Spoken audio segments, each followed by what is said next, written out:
মিনা, আমরা জাদুর লিচু গাছ। আমাদের লিচু গাছ থেকে লিচু নিয়ে তুমি যদি তোমার মাকে খাওয়াও, তাহলে তোমার মা সুস্থ হয়ে যাবে।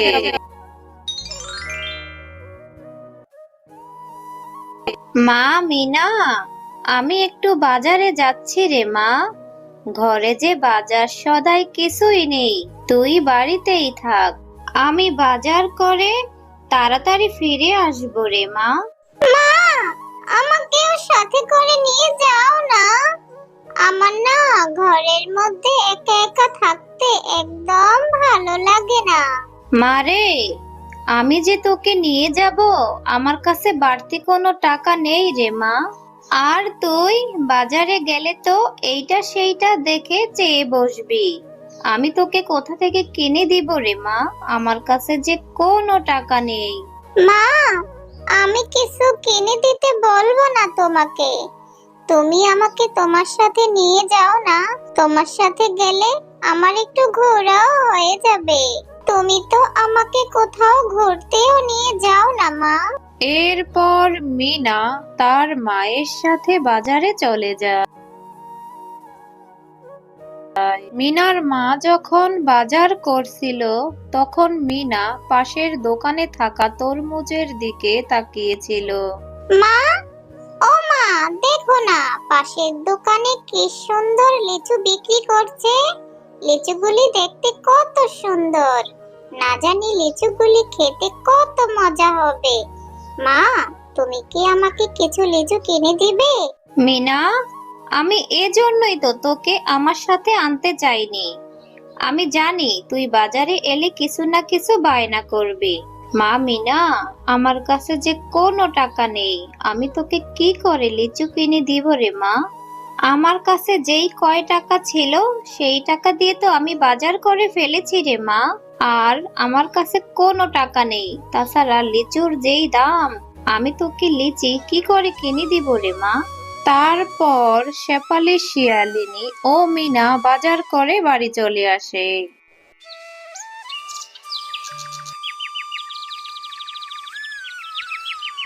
আচ্ছা মা, লিচুর দাম কত টাকা বলো তো?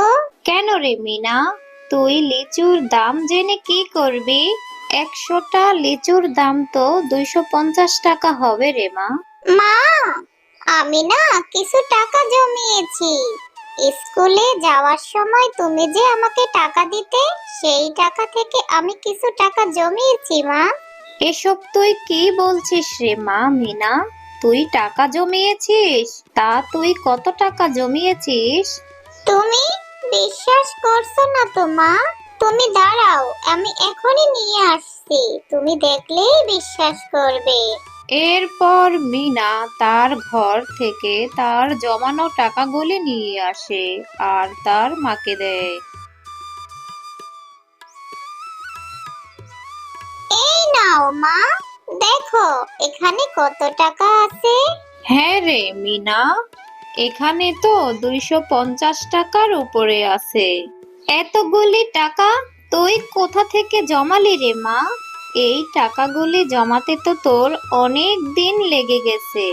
মা, তুমি এই টাকাগুলি দিয়ে আমার জন্য 100 লিচু নিয়ে আসবে।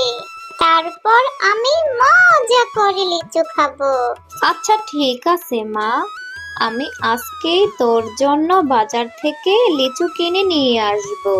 এরপর শেফালি, শিয়ালিনী তার মেয়ে মিনার জমানো টাকা নিয়ে চলে যায় বাজারে লিচু কিনে আনার জন্য। এরপর শেফালি, শিয়ালিনী বাজার থেকে লিচু কিনে নিয়ে যাওয়ার সময় বাঘিনীর সাথে দেখা হয়। এ কি, শেফালি শিয়ালিনী বাজার থেকে লিচু কিনে নিয়ে যাচ্ছে?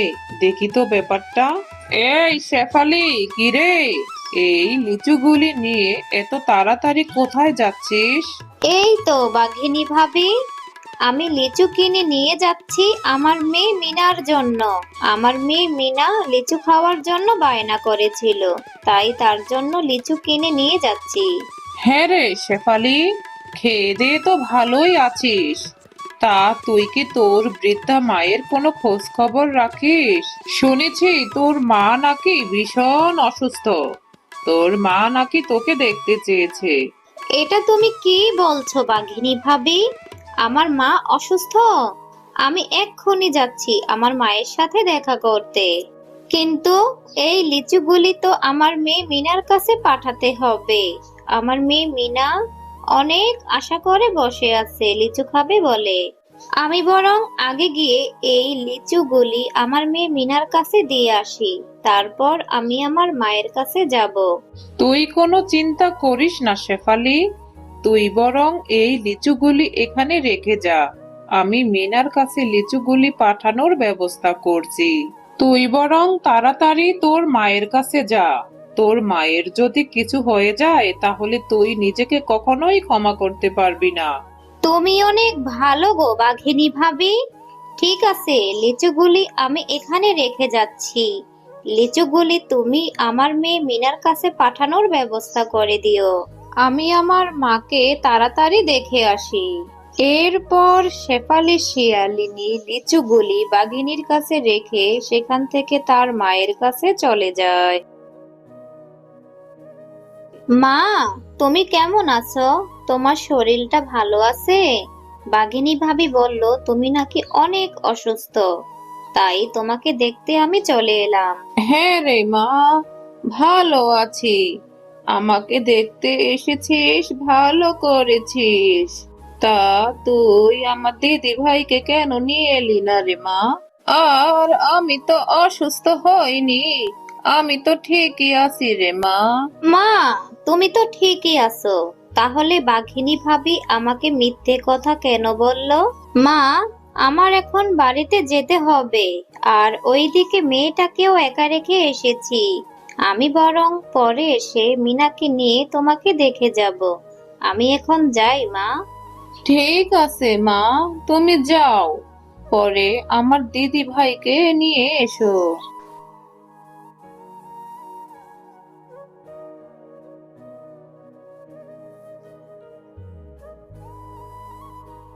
তোমার আসতে এত দেরি হলো কেন? তুমি না টাকা নিয়ে গিয়েছিলে লিচু কিনে আনার জন্য? তাহলে তুমি লিচু কিনে আনোনি কেন? কেন রে মা মিনা, তুই কি লিচু খাসনি? আমি তো বাঘিনী ভাবির কাছে লিচু দিয়ে গিয়েছিলাম। তোকে কি বাঘিনী ভাবি লিচু দেয়নি? না মা, আমাকে তো কেউ লিচু দিয়ে যায়নি। আমি তো সেই কখন থেকে উঠোনে বসে আছি তোমার জন্য। আমাকে তো কেউ লিচু দিয়ে যায়নি মা। তুমি লিচু নিয়ে আসবে আর আমি মজা করে খাবো। এখন তো মনে হচ্ছে বাঘিনী ভাবি মিথ্যে কথা বলে লিচুগুলি নিজেই খেয়ে ফেলেছে। থাক মা, তুই মন খারাপ করিস না। আমি টাকা জমিয়ে তোকে আবার লিচু কিনে দিব। আচ্ছা ঠিক আছে মা, লিচু তো খাওয়া হলো না, তাহলে আমি মাঠে গিয়ে বন্ধুদের সাথে খেলা করে আসি। ঠিক আছে, যা। তবে সন্ধ্যা হওয়ার আগে বাড়ি ফিরে আসবি।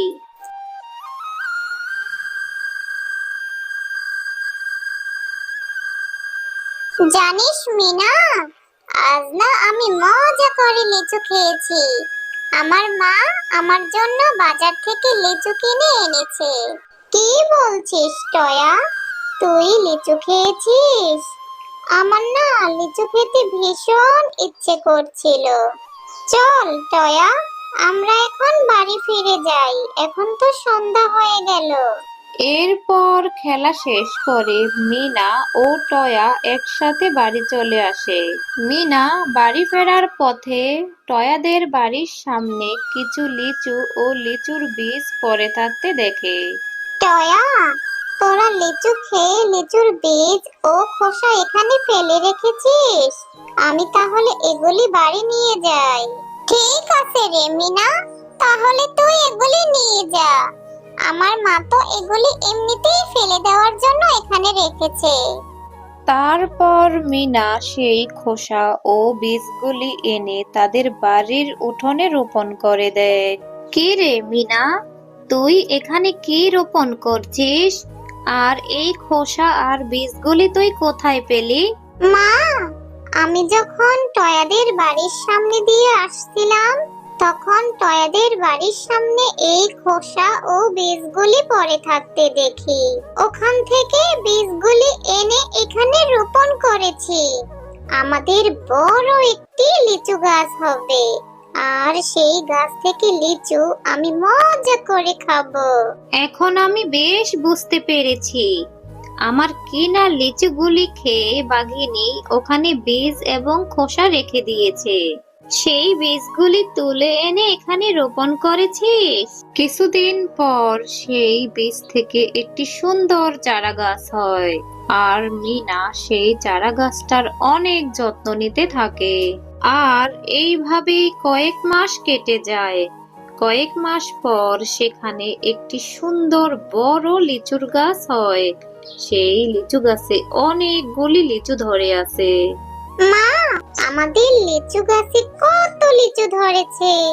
এখন থেকে আমি রোজ লিচু খেতে পারবো। হ্যাঁ রে মা, তাই তো দেখছি। এত বড় লিচু গাছ আমি জীবনেও দেখিনি। আল্লাহ নিশ্চয়ই আমাদের সহায় হয়েছে রে মা। হ্যাঁ শেফালি শিয়ালিনী, তুমি ঠিকই বলেছ। তোমার এই ছোট্ট মেয়ে মিনা এই গাছটির অনেক যত্ন করেছে, তাই সৃষ্টিকর্তা তোমাদের রহম হয়েছে। এই গাছের লিচু কখনোই শেষ হবে না। তোমরা এই গাছের লিচু যত ইচ্ছা তত পেরে খেতে পারো, আবার বাজারে নিয়ে বিক্রিও করতে পারো। ও মা, কি সাংঘাতিক ব্যাপার! এই গাছ তো দেখি জাদুর গাছ। আচ্ছা ঠিক আছে জাদুই গাছ, আমরা তোমার লিচু গাছ থেকে লিচু পেড়ে খাবো ও বিক্রিও করব। তারপর থেকে শেফালি শিয়ালিনী সেই গাছ থেকে লিচুগুলি বাজারে বিক্রি করতে থাকে। আরে শেফালি, তুই এতগুলি লিচু কোথায় পেলি? তুই কি লিচুর ব্যবসা শুরু করেছিস নাকি? এরপর শেফালি শিয়ালিনী সরল মনে বাঘিনীকে সব কথা খুলে বলে। মিথ্যে কথা বলার জায়গা পাস না, হ্যাঁ? নিশ্চয়ই তুই এই লিচুগুলি চুরি করেছিস। তারপর বাঘিনী রাতের বেলা চলে যায় মিনাদের বাড়িতে লিচু গাছ থেকে লিচু চুরি করার জন্য। বাঘিনী, তুমি অনেক খারাপ। সেই দিন তুমি ছোট্ট মেয়েটির লিচুগুলি খেয়েছো, আবার এসেছো এই গাছ থেকে লিচু চুরি করতে। এই নাও, আমি তোমাকে লিচু চুরি করার শাস্তি দিচ্ছি। এখন থেকে শাস্তি ভোগ করো। আমার ভেতরটা জ্বলে যাচ্ছে। ওই জাদুর গাছ, আমাকে ছেড়ে দাও। আমি আর কখনো লোভ করব না। শেফালি, তুই আমাকে ক্ষমা করে দে বোন। আমি আর কখনো চুরি করতে আসবো না। লিচু গাছ, তুমি বাঘিনী ভাবিকে ক্ষমা করে দাও। আমি বাঘিনী ভাবিকে ক্ষমা করে দিয়েছি, আর উনি তো ওনার ভুলটা বুঝতে পেরেছে।